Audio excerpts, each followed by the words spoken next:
Hello, people of the interwebs. I am Wallace A. Biffed Bonhoeffer the Fourth, and you're watching Behind the Webcam.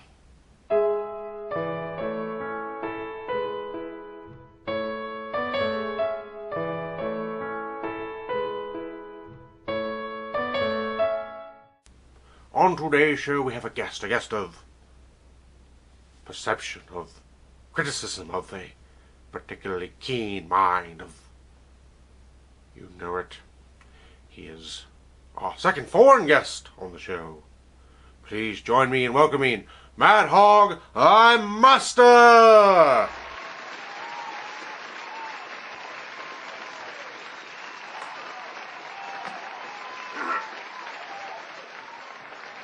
Hello there, I am Madhog, thy master, and I am a critic.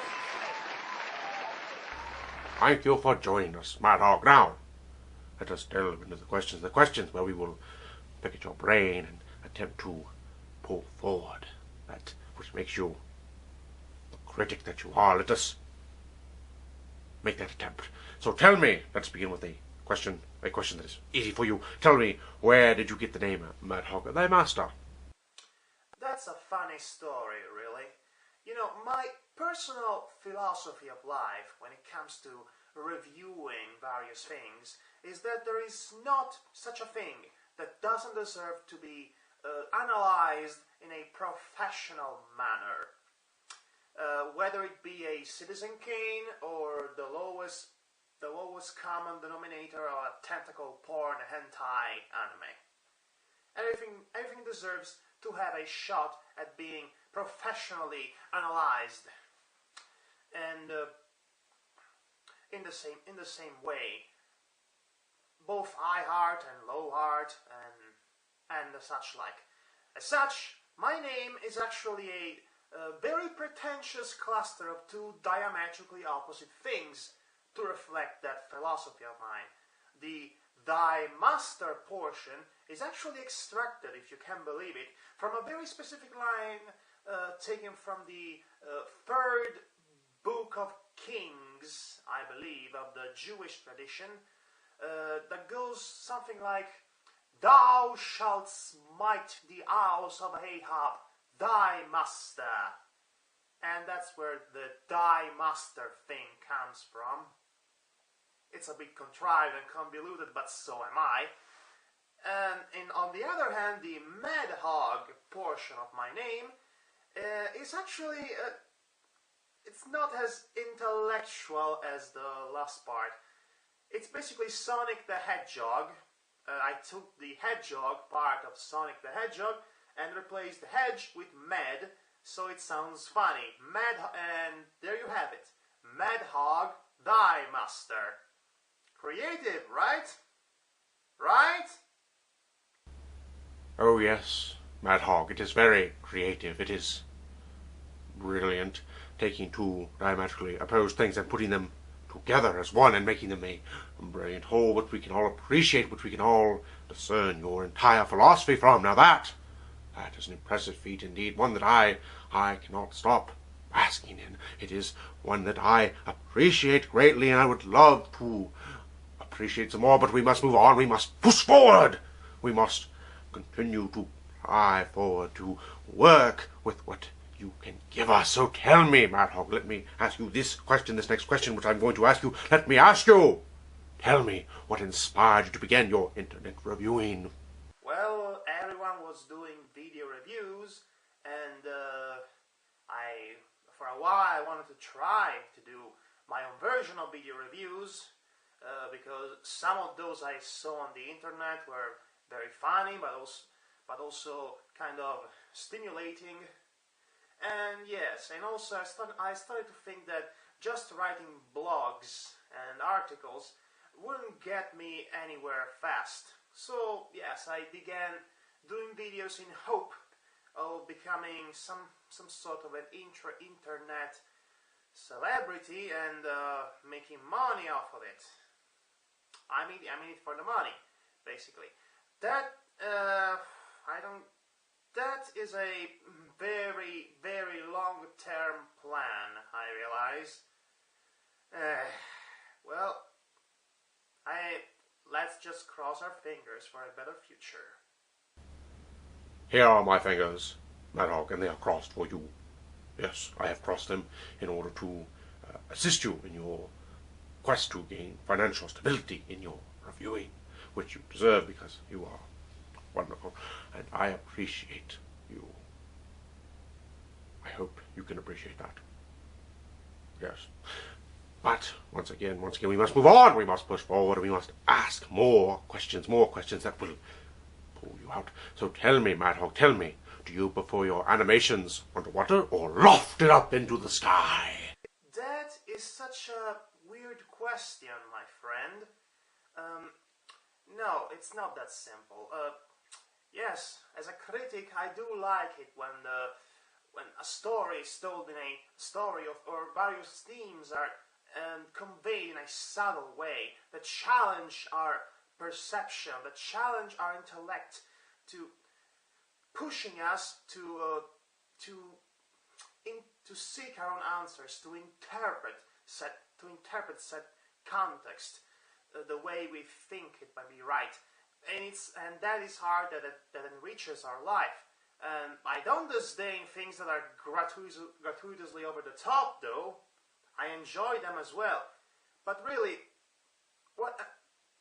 it really boils down to one simple fact. I am a fan of good storytelling, of something that works, and both in a narrative or thematic, subtextual, uptextual, allegoric, metaphorical, character-based way, whatever the chosen type of diegesis might be. So really, it matters little that the animation might be splendid or just limited or something in the middle. What ultimately matters is that said animation is able to convey the story it wants to convey in a proper way, in a way that's, well, satisfying to the viewer. And that's what ultimately matters when you see a movie or a TV show or cartoons or whatever. Said things are going to leave an impression on you, are going to enrich your life. If it's just something pretty to look at, then it doesn't stay with you. It doesn't do anything but make you say, oh, that looks nice, and then you move on. So yes, the best animations, the best films, the best books, the best everything in the world are the ones that stay with you. And they stay with you because they left an impression in you with whatever thing they wanted to convey to you. Whether it being a obvious theme or subtext, an allegory, or or a story that's just about these characters meeting these characters and falling in love.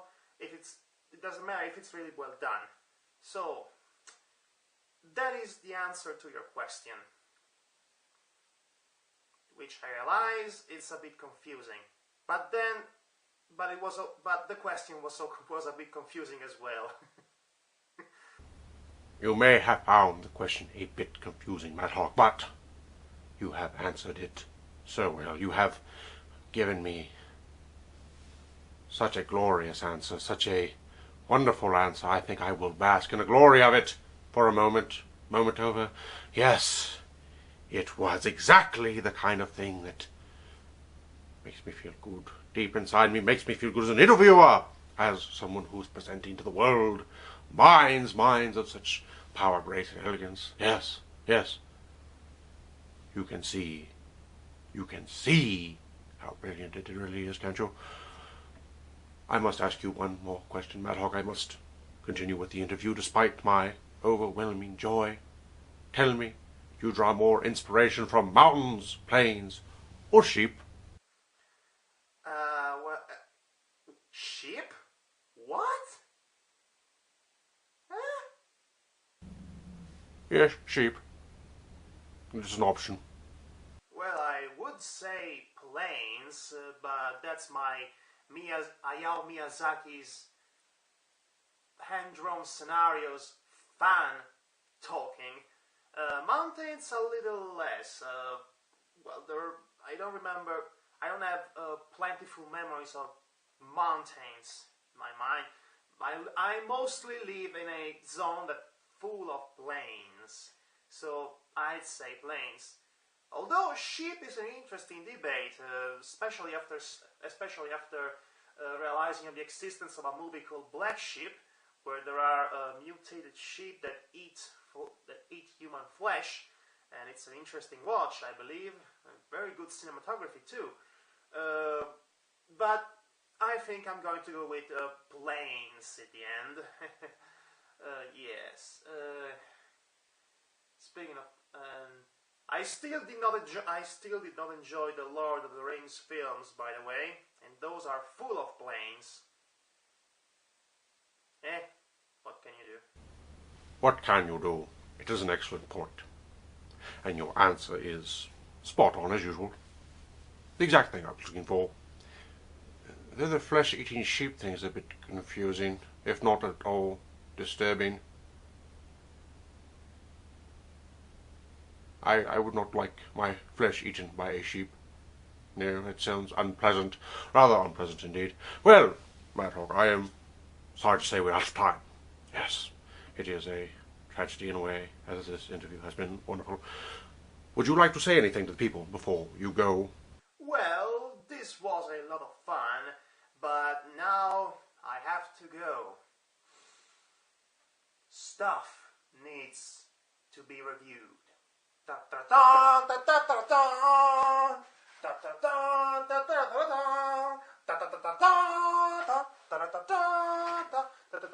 Look at my t-shirt. Yes, stuff does need to be reviewed, and I would be remiss in stopping you from reviewing. It's also a lovely t-shirt, by the way. I enjoyed it very much, even though I myself would never wear a t-shirt. I have a certain style to maintain, as you well know. Well, I thank you, Madhog, Master. I thank you for your time. I thank all of you for watching the interview. I thank everyone in general. It's a one big thank you. Thank you for your time, thank you for your effort, and remember, if you're interested in being a guest on Behind the Webcam, you merely have to leave a comment below. In the comments section. We've had this discussion many, many times. It's not my groin, it's not the floor, it is the comment section. Why must you people continuously be told? I'm sorry, I'm fine. Thank you once again, thank you for your time, and have a good night.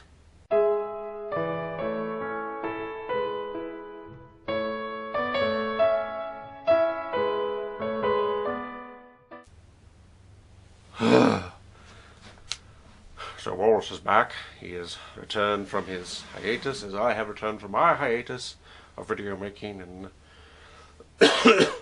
for some reason today he's hard on my voice. I don't know why, but for some reason today I want to choke every time I try and do Wallace. It'd be hard to have a conversation today between, hello everybody, you shut up, no, you shut up, no, you shut up. Yeah, see, I can usually do that, and throw Snively Bottom Feather into the mix. I'm telling. Okay, I'm going to stop this video now before I do say something really weird.